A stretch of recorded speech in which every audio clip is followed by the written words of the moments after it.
Dreaded, and most importantly, the teachers who had recognized our potential before anybody else did.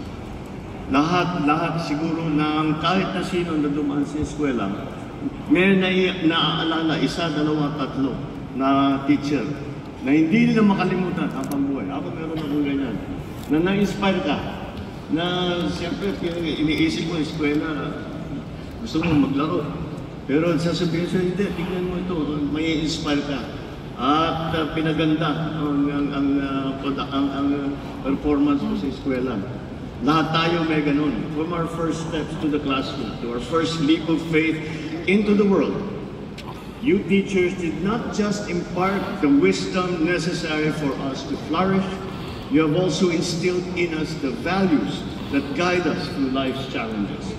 Without your dedication, we would not have a future worth celebrating.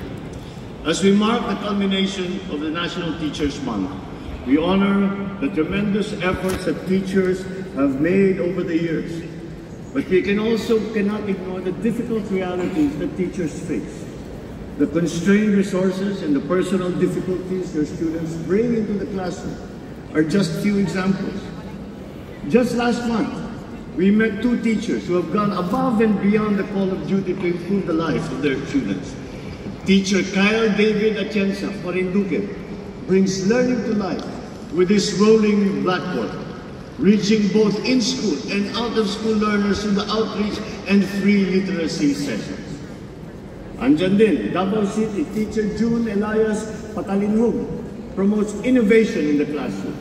Through his project Kahig, he not only offers essential remediation, but also provides school supplies and nourishment to the children that are in need.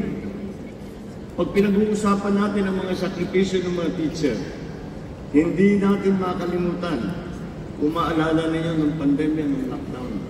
Naabutan tayo ng graduation na nasa lockdown. At kaya kung walang lockdown, walang commencement exercise.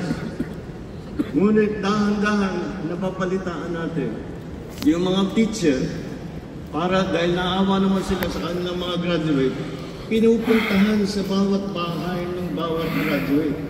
Para ng bawat graduate, magpupustura, mag-aayos, may konting stage, may konting handa, may picture, binibigay yung diploma.